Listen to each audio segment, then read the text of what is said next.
ओशो का new man. क्या भविष्य का नया इंसान जन्म ले रहा है? क्या आपने कभी सोचा है कि आने वाले समय में इंसान कैसा होगा?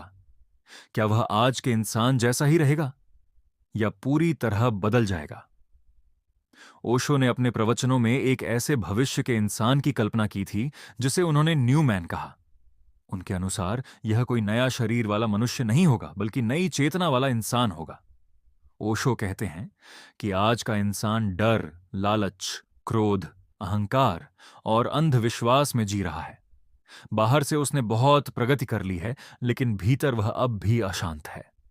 विज्ञान आगे बढ़ गया है, लेकिन मन की शांति पीछे छूट गई है। इसीलिए ओशो कहते हैं कि भविष्य को केवल नई मशीनों की नहीं, बल्कि नए इंसान की जरूरत है। ओशो के अनुसार न्यू मैन की सबसे बड़ी पहचान होगी कि वह किसी भी बात को आंख बंद करके नहीं मानेगा। वह स्वयं अनुभव करेगा, समझेगा और फिर स्वीकार करेगा। उसके लिए धर्म का अर्थ किसी संप्रदाय से जुड़ना नहीं, बल्कि अपने भीतर की चेतना को जानना होगा। ऐसा इंसान ध्यान करेगा, क्योंकि ध्यान उसे स्वयं से मिलाता है। वह प्रेम करेगा, लेकिन स्वार्थ से नहीं। वह विज्ञान का सम्मान करेगा, लेकिन अपनी आत्मा को नहीं भूलेगा। वह सफलता चाहेगा, लेकिन शांति की कीमत पर नहीं। ओशो का मानना था कि भविष्य में दुनिया को ऐसे लोगों की जरूरत होगी जो न केवल बुद्धिमान हो, बल्कि जागरूक भी हों, जिनके पास ज्ञान भी हो और करुणा भी, जिनके पास शक्ति भी हो और विनम्रता भी। आज जब कृत्रिम बुद्धिमत्ता, इंटरनेट और तकनीक तेजी से बदल रहे हैं, तब ओशो का यह विचार पहले से अधिक प्रासंगिक लगता है। तकनीक हमारे जीवन को आसान बना सकती है, लेकिन वह हमें भीतर से शांत नहीं बना सकती। यह काम केवल जागरूकता और ध्यान कर सकते हैं। ओशो का न्यू मैन कोई भविष्यवाणी नहीं कि अमुक दिन ऐसा होगा। यह एक निमंत्रण है हर इंसान के लिए। यदि हम अपने भीतर की चेतना को जगाए, अपने डर और अहंकार से ऊपर उठे और प्रेम, ध्यान तथा समझ के साथ जीवन जिए, तो वही नया इंसान हमारे भीतर जन्म ले सकता है। शायद ओशो का सबसे बड़ा संदेश यही था कि भविष्य बाहर नहीं बनता, वह पहले इंसान के भीतर जन्म लेता है। अगर आपको यह विचार पसंद आया हो तो वीडियो को लाइक करें, चैनल को सब्सक्राइब करें और कमेंट में बताइए, क्या आपको लगता है कि आज की दुनिया को ऐसे न्यू मैन की जरूरत है? लेकिन सवाल यह है कि अगर न्यू मैन पैदा होगा तो पुराने इंसान का क्या होगा? ओशो कहते हैं कि असली बदलाव बाहर नहीं, भीतर होता है। जब तक इंसान अपने डर, क्रोध, ईर्ष्या और अहंकार को नहीं समझता, तब तक वह कितना भी सफल क्यों ना हो, भीतर से अधूरा ही रहेगा। उन्होंने बार बार कहा कि भविष्य का सबसे बड़ा संकट धन की कमी नहीं, बल्कि चेतना की कमी होगी। लोग पहले से अधिक सुविधाओं में रहेंगे, लेकिन मन पहले से अधिक बेचैन हो सकता है। यही कारण है कि ओशो ध्यान को इतना महत्व देते थे। उनके अनुसार ध्यान कोई धर्म नहीं है, बल्कि स्वयं को जानने का विज्ञान है। जब व्यक्ति अपने मन को देखना सीख जाता है, तभी उसके भीतर वास्तविक परिवर्तन शुरू होता है। सोचिए, आज पूरी दुनिया तेजी से बदल रही है।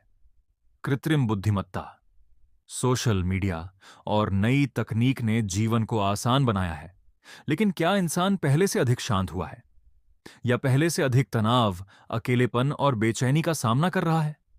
यहीं ओशो का न्यू मैन का विचार हमें सोचने पर मजबूर करता है। उनका संदेश था कि यदि इंसान केवल बाहरी विकास करेगा और अंदर से नहीं बदलेगा, तो उसकी समस्याएं भी नई नई शक्लों में सामने आती रहेंगी। ओशो का सपना था कि एक दिन ऐसा समाज बने जहां लोग भय से नहीं, प्रेम से जिए, जहां धर्म का अर्थ लड़ाई नहीं, बल्कि जागरूकता हो, जहां विज्ञान और आध्यात्मिकता एक दूसरे के विरोधी नहीं, बल्कि साथी बने। अब सबसे बड़ा सवाल आपके लिए है, क्या आपको लगता है कि आज का इंसान उस दिशा में बढ़ रहा है, या हम अभी भी पुराने डर और पुरानी सोच में जी रहे हैं? अपनी राय कमेंट में जरूर लिखें। अगर आपको ऐसी ही गहरी और विचारोत्तेजक वीडियो पसंद है तो चैनल को सब्सक्राइब करें और अगले वीडियो का इंतजार करें। लेकिन ओशो केवल भविष्य की बात करके रुक नहीं जाते। वे एक महत्वपूर्ण प्रश्न पूछते हैं, क्या नया इंसान कहीं बाहर से आएगा या उसका जन्म हमारे भीतर होगा? उनका उत्तर स्पष्ट था, हर महान परिवर्तन एक व्यक्ति के भीतर से शुरू होता है। जब एक इंसान जागता है तो उसका प्रभाव उसके परिवार, समाज और आने वाली पीढ़ियों तक पहुंचता है। ओशो कहते हैं कि हम जन्म से स्वतंत्र होते हैं, लेकिन धीरे धीरे समाज हमें अनेक पहचानें दे देता है। धर्म, जाति, भाषा, राष्ट्र और विचारधाराएं। ये पहचानें उपयोगी हो सकती हैं, लेकिन यदि हम इन्हीं तक सीमित रह जाएं, तो हम अपने वास्तविक स्वरूप को भूल सकते हैं। इसीलिए वे बार बार कहते हैं कि अपने भीतर झांको, स्वयं को जानो, क्योंकि जो व्यक्ति स्वयं को नहीं जानता वह दुनिया को भी सही ढंग से नहीं समझ सकता। ओशो के अनुसार न्यूमैन किसी धर्म का अनुयायी नहीं होगा, बल्कि सत्य का खोजी होगा। वह किसी विचार को इसलिए स्वीकार नहीं करेगा कि लाखों लोग उसे मानते हैं। वह स्वयं अनुभव करेगा, समझेगा और फिर निर्णय लेगा। उनकी दृष्टि में शिक्षा भी बदलनी चाहिए। केवल डिग्री या नौकरी पाने वाली शिक्षा नहीं, बल्कि ऐसी शिक्षा जो इंसान को सोचने, प्रश्न पूछने और जागरूक बनने की क्षमता दे। अगर भविष्य की दुनिया में केवल तकनीक आगे बढ़े और इंसान की चेतना पीछे रह जाए, तो प्रगति अधूरी रहेगी। लेकिन यदि तकनीक और जागरूकता साथ साथ चलें, तो मानव सभ्यता एक नई दिशा पा सकती है। शायद यही कारण है कि आज भी दुनिया भर में लाखों लोग ओशो के विचारों को पढ़ते और सुनते हैं। वे इसलिए नहीं कि उन्होंने भविष्य की तारीखें बताईं, बल्कि इसलिए कि उन्होंने इंसान के भीतर छिपी संभावनाओं की बात की। अब जरा एक पल रुककर अपने आप से पूछिए, क्या मैं वही जीवन जी रहा हूं जो समाज ने मुझे दिया है, या वह जीवन जिसे मेरा अपना हृदय चुनना चाहता है? शायद इसी प्रश्न का उत्तर न्यूमैन बनने की पहली सीढ़ी है। हम जन्म से स्वतंत्र होते हैं, लेकिन धीरे धीरे समाज हमें अपनी मान्यताओं, परंपराओं, डर और अपेक्षाओं की जंजीरों में बांध देता है।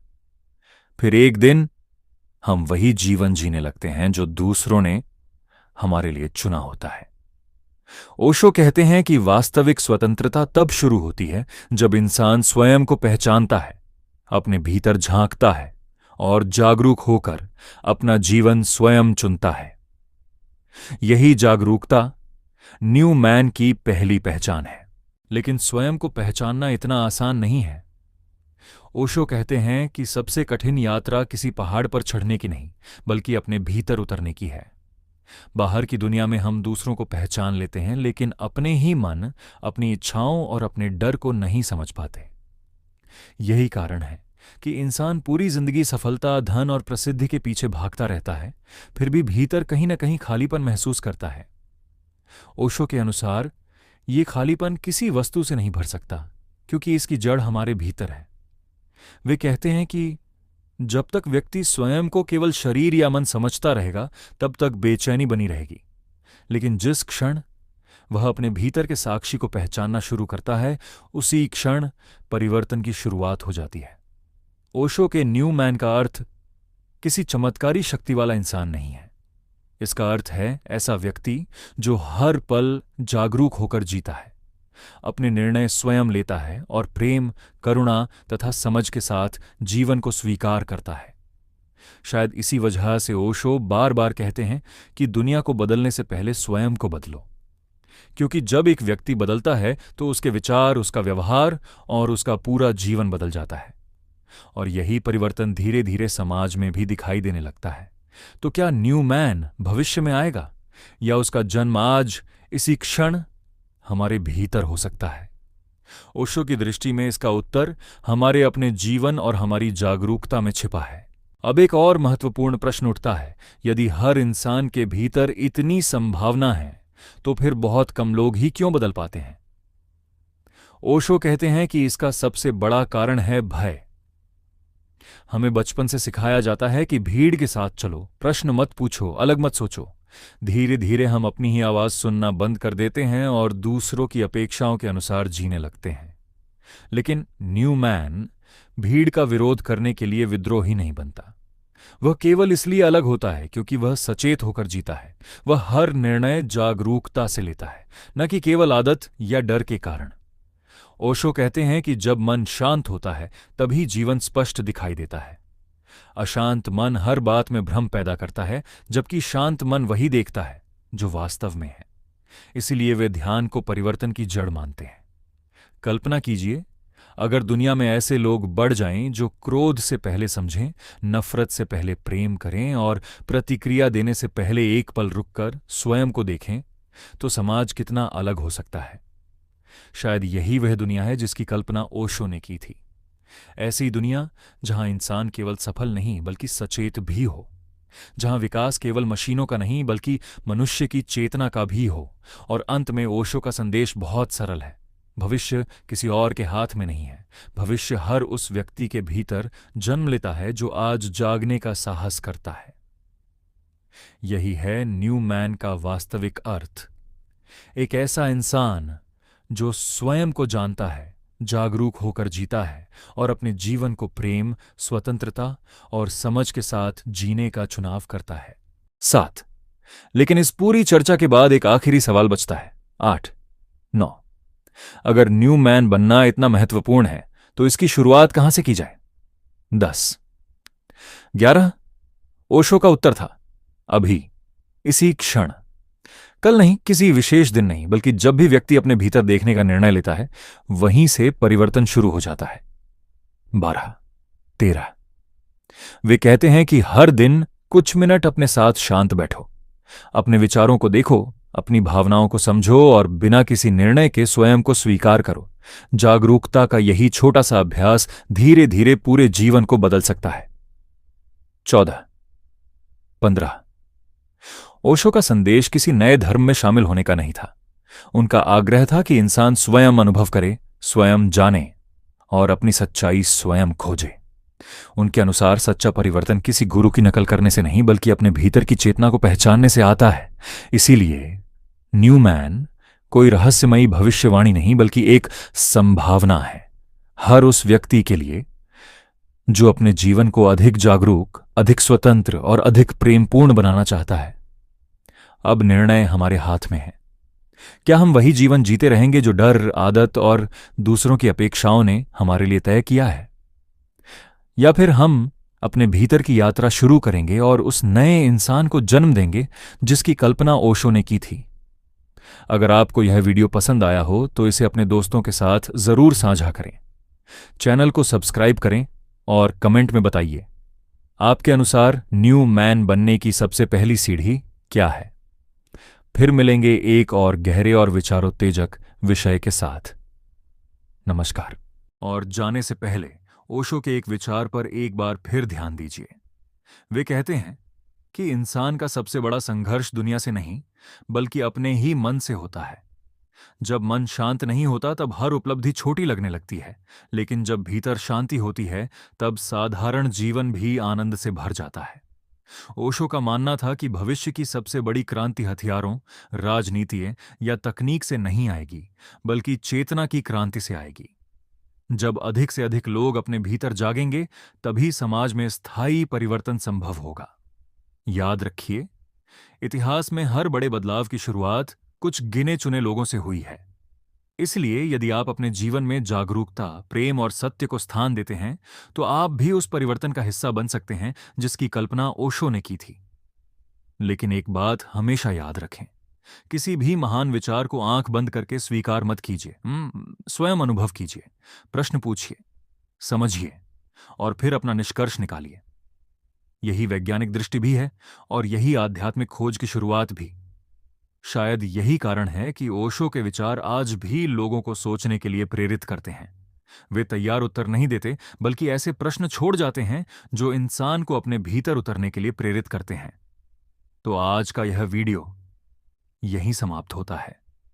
अगर इस चर्चा ने आपको सोचने पर मजबूर किया है तो यही इसकी सबसे बड़ी सफलता है। धन्यवाद। अपना ख्याल रखिए, जागरूक रहिए और जीवन को केवल जिए नहीं, उसे पूरी चेतना के साथ अनुभव कीजिए।